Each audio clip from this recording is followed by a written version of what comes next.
สบายดีทุกคนสบายดีพ่อแม่พี่น้องทางเมืองไทยเมื่อทุกคนเมื่อนี้ทุกคนคลิปนี้ว่าพิมพ์มาข้อความให้นกเห็นใจมาข้อคำแนะนำมาข้อให้พี่น้องชาวไทย FC เข้ามาพิมพ์ที่ติดตามมาพิมพ์เป็นแสนกว่าคนนี่นะทุกคนข้อคำปรึกษาเด้พี่น้องตอนนี้ว่าพิมพ์รู้สึกว่าการทำคลิปคอนเทนต์เข้ามาพิมพ์มันตันแหงทุกคน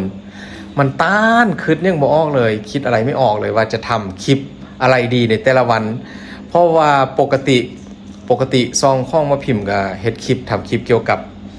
ประเทศไทย 100% อยู่แล้วทุกคนแต่หลายคนฮู้บ่ว่าช่วงนี้คลิปข้องมาพิมพ์มันบ่ขึ้นฟิตเลยแล้วก็ยอดวิวบ่ได้เลยนะทุกคนก็ทำให้แบบรายได้อะไรทำไมก็ตกลงนะ2เดือนแล้วทุกคนมื้อนี้ก็บ่พิมพ์ข้อความให้อกเห็นใจจากพี่น้องชาวไทยช่วยแนะนำบ่พิมพ์เลยทุกคนว่าปัจจุบันนี้ตอนนี้เวลานี้อยู่ที่เมืองไทยประเทศไทยตอนนี้มีเหตุการณ์อะไรเกิดขึ้นบางที่ว่าบ่พิมพ์จะสามารถทำคลิปใดช่วยโปรโมทใดแล้วก็เป็นอีกช่องทางเล็กๆที่จะทำคลิปเผยแพร่เกี่ยวกับประเทศไทยนะทุกคนเป็นเรื่องราวดีๆอย่างประมาณนี้แหละเพราะว่าผ่านมาบ่พิมพ์ก็ทำมาเยอะมากทุกคนตอนนี้ก็คือแบบโบฮูจะทำคอนเทนต์อะไรเลยแต่ละวันนี้คิดยากมากทุกคนเพราะฉะนั้นกับบ่พิมพ์กับบ่ได้ข้อยังไล่อยากจะให้ทุกคนช่วยแนะนำว่าบ่พิมพ์ควรจะนำเสนอเรื่องราวอะไรเกี่ยวกับประเทศไทยในตอนนี้ช่วงฤดูฝนนี่นะทุกคนเพราะว่ากิจกรรมหรือว่าประเพณีงานเฟสติวัลบอหรือว่า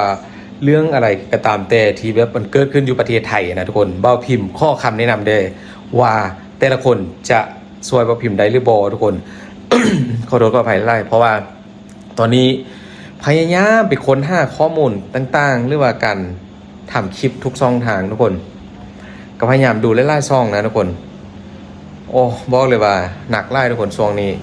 เพราะฉะนั้นก็ยอดวิวมันบ่ขึ้นก็เฮ็ดให้แบบรู้สึกท้อนะเพราะว่ากระแสข่าวคลิปเข้ามาพิมพ์มันจะค่อนข้างจะเป็นคลิปเกี่ยวกับกระแสนะทุกคนกระแสอะไรเว็บดังๆหรือว่ากำลังฮิตกำลังดังอยู่ในประเทศไทยตอนนี้นะว่าพิมพ์อยากให้ทุกคนช่วยแนะนำเดว่าจะทำคลิปยังดีในช่วงเวลานี้อยากให้ทุกคนที่รอท่าคลิปเข้ามาพิมพ์หรือว่าอยากว่าพิมพ์ทำคลิปเกี่ยวกับประเทศไทยต่อนะช่วยคอมเมนต์บอกว่าพิมพ์อยู่ที่กองคลิปนี้เลยทุกคนคอมเมนต์กันเข้ามาเดี๋ยวพิมพ์จะไปเลื่อนอ่านดูคอมเมนต์เข้ามาเยอะๆว่าจะให้ว่าพิมพ์ทำคลิปเกี่ยวกับอะไรหรือว่าอยู่ที่จังหวัดไหนบ้านของ FC อยู่บางจังหวัดอาจจะเริ่มมีประเพณีที่แบบสำคัญประเพณีดังๆหรือว่าบางจังหวัดอาจจะเริ่มเตรียมงานอะไรก็ตามแต่นะคนเพราะว่าบอกว่าพิมพ์กันได้เดี๋ยวว่าพิมพ์จะทำคลิปแล้วก็ช่วยเป็นอีกช่องทางหนึ่งในการโปรโมทนะเมืองไทยเพราะว่าพิมพ์ก็เคยบอกมาไล่แล้วนะว่าบ่พิมพ์ก็เป็นคนลาวคนหนึงที่ว่าซื่นชอบประเทศไทยไล่เพราะว่าบ่พิมพ์ได้มีอาชีพทุกมื้อนี้แล้วก็มีรายได้นะก็มาจากFC เมืองไทยที่ว่าช่วยซัพพอร์ตโดยการเบิ่งคลิปดูโฆษณาให้แต่ว่าช่วงหลังๆมานี้ก็ค่อนข้างที่จะหนักหน่วงอยู่นะทุกคนเพราะว่ายอมรับเลยว่ามัน5คลิปยากแล้วก็5คอนเทนต์มาถ่ายมาพูดมาทำให้ทุกคนดูนี่มันยากมันบ่คือแต่ก่อนแล้วทุกคน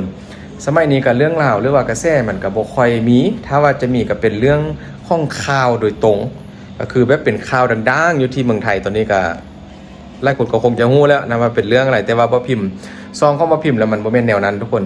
ซองเข้ามาพิมพ์จะเป็นการนำเสนอในอีกแง่มุมนึงหรือว่าอีกมุมนึงของประเทศไทยก็คือการนำเสนอแบบว่าเมืองไทยทำกิจกรรมอะไรมีงานอะไร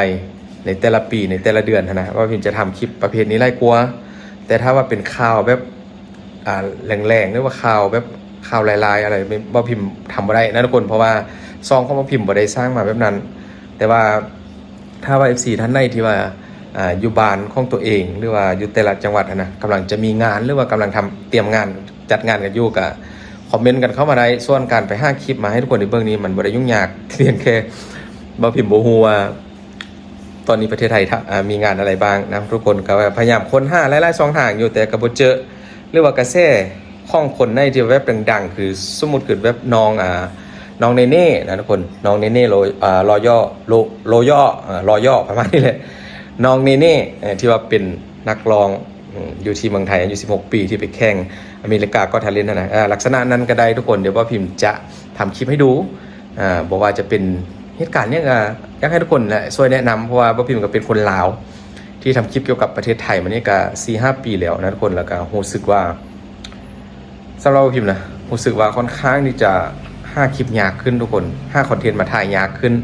แล้วมันก็เลยว่าเกิดให้เรารู้สึกว่าบางครั้งก็ท้อว่าจะเอายังไงต่อเพราะว่าคิดบ่ออกทุกคนแต่ละวันก็โอ้เจ็บสมองคิดบ่ทันทุกคนว่าจะถ่ายยังดีเชื่อว่าหลายคนก็คงจะให้ผมข้อมือว่าพิมพ์แดนะช่วยแนะนำแดว่าจะให้ว่าพิมพ์ถ่ายคลิปยังอันนี้ว่าพิมพ์ข้อลองในแดทุกคนข้อลองจักใจเลยเพราะว่าพิมพ์เป็นคนลาวกับบ่ฮู้นะหลายๆเรื่องเกี่ยวกับเมืองไทยดอกแต่ว่ายังอยากทำอยู่เพราะว่าอันนี้ก็เป็นความซึมซอบไปแล้วเกี่ยวกับประเทศไทยวันนี้ก็พยายามค้นหาไล่ๆช่องทางไล่ๆคลิปอยู่ว่าจะมาทำอะไรให้ทุกคนดูแต่ว่ามันตัดสินใจบ่ได้ทุกคนซอกบ่ได้คันถ้าว่าเราทำไปลอยๆมันก็คือว่าเนาะถ้าโบแมนกระแสแท้ๆซองเขาพิมพ์ตังสังเกตมานานแล้วถ้าว่าโบแมนซวงข้องกระแสหรือว่าเป็นเรื่องที่ว่าเกิดขึ้นที่ว่าโด่งดังนะคลิปของโบพิมพ์มันจะบ่ขึ้นฟีดเลยทุกคนแล้วก็จะบ่ได้ยังเลยยอดวิวก็บ่ขึ้นนะ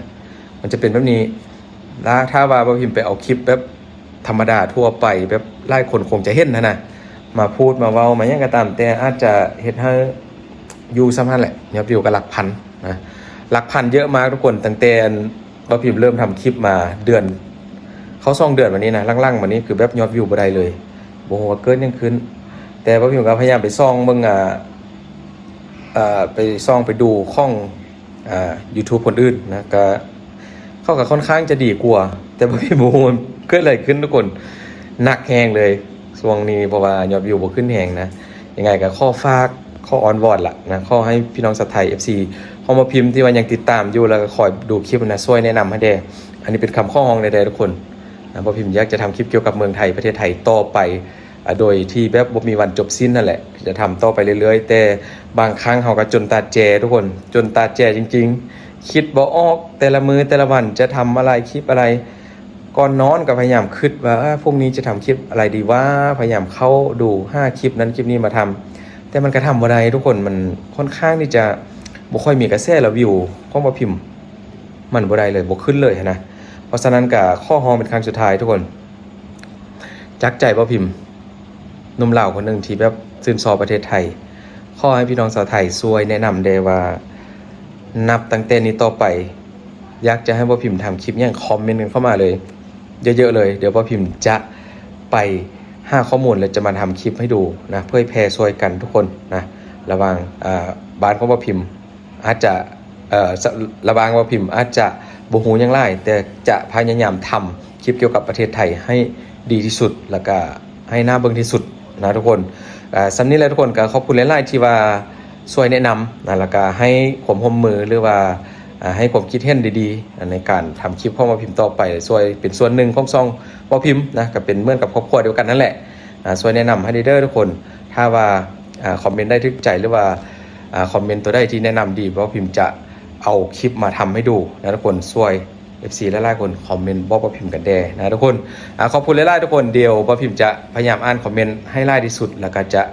5 คลิปมาทำให้ได้ในวันพรุ่งนี้นะทุกคนวันนี้ก็ขอบคุณหลายๆข้อให้ทุกคนโชคดีเด้อขอบคุณจริงๆทุกคน